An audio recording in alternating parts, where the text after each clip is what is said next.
I want to get to this story because the Department of Housing and Urban Development, remember we talked about nationalizing zoning? It started. There's a group called the National Housing Institute, and there's a site called shelterforce.com. And this article's too long to read in full, but we will post it as we always do at the end of the show, all the sources for any information that I use. And this was posted, about a week and a half ago. And they're interviewing Julian Castro. Who's Julian Castro? Is he one of the Castro brothers? Well, he might as well be. But no, he's a homegrown Castro. But he runs HUD. And somebody by the name of Miriam Axel Lute, I didn't make it up, Miriam Axel Lute at Shelterforce is interviewing Julian Castro. Congratulations on finalizing the Affirmatively Furthering Fair Housing Act. They were much anticipated. What are the next steps at HUD in terms of implementing the regulations now that they're out? Castro, we look forward to working with cities across the United States to implement the AFFH over the next few years. These things are on a 5-year cycle. Now, that's interesting. The communists are always on 5-year cycles, by the way, particularly the old Soviet Union. They had a 5-year plan for everything. So it's not surprising Obama has a 5-year plan. These things are on a 5-year cycle in terms of when a city usually has to submit its analysis of impediments. And now we're moving to an assessment of fair housing. The first cohort is a year and a half off. Already our teams have reached out to those communities, probably the most significant of which is in New Orleans. The others, I believe, are smaller. The next step is to work with those communities so they can do an excellent job with the assessment of fair housing and better understand how they can put policies in place to boost opportunity for people of different backgrounds throughout their community. It's not busing, it's more than busing. It's national zoning based on race. It's disgusting. Where was John Boehner on this? Never said a damn thing. Where's Mitch McConnell on this? Never said a damn thing. Where's Kevin McCarthy? Nothing from any of these goofballs. Back to Miriam Axel Lute. You know, there's been a lot of conversation in the fair housing community. Did you know there's a fair housing community? About how fair housing can be furthered within the Housing Choice Vouchers program, including a lot of suggestions about regional fair market rent systems, adjusting portability, making assessments, incentivize fair housing outcomes, and mobility counseling. This, you see what's going on? This is a whole friggin' industry of left-wing kooks who have control over various instrumentalities of government. You don't even know this is going on. I don't even know this. All going on under the radar, in the shadows. Are any of these things on the table for the vouchers program? Castro. Well, yes. We're looking at a number of those, including small area fair market rents. We're looking at mobility counselors, amping up funding for that. Mobility counselors?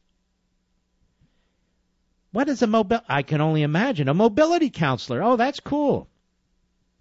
We're interested in terms of the Housing Choice Voucher Program. How do we enhance mobility to get families who choose to live in higher opportunity areas in those higher opportunity areas? Why don't you try capitalism, you idiot? That always seems to work. No, we need mobility counselors.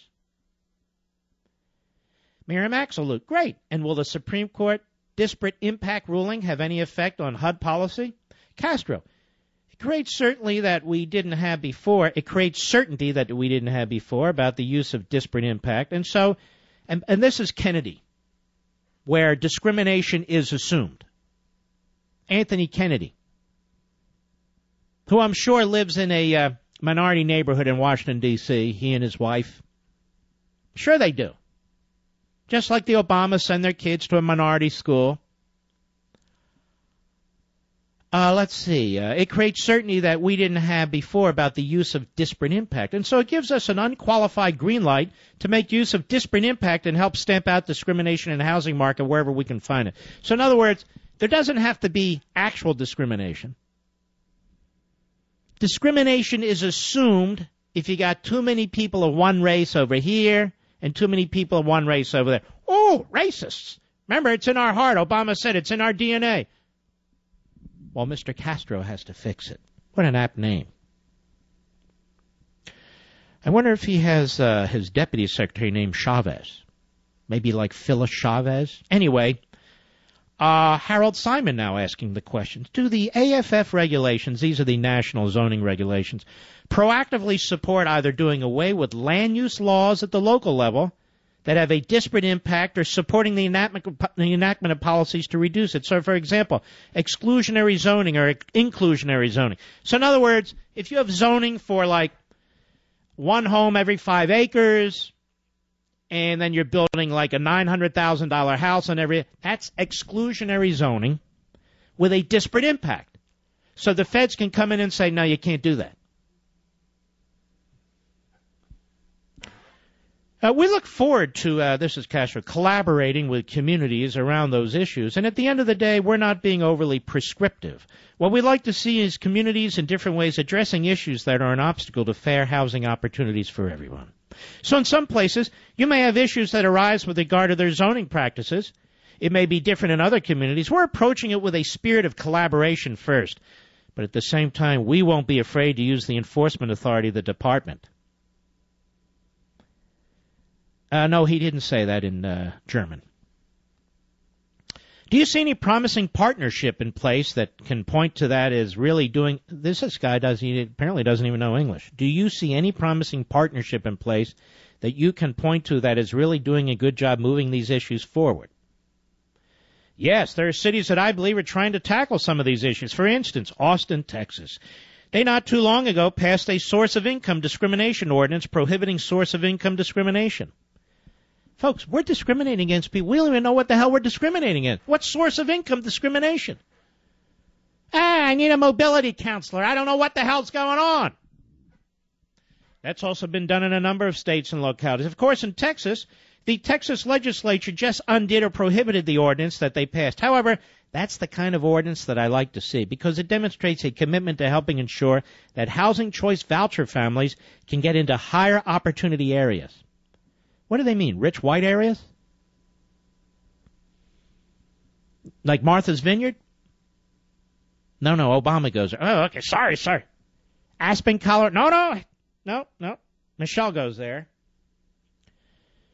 We'd like to help work up in collaboration with these communities. They're not collaborating with anybody except leftists in these communities, community disorganizers. A model set of those kinds of ordinances that cities could then choose whether they want to pursue or not. Miriam Axelloot.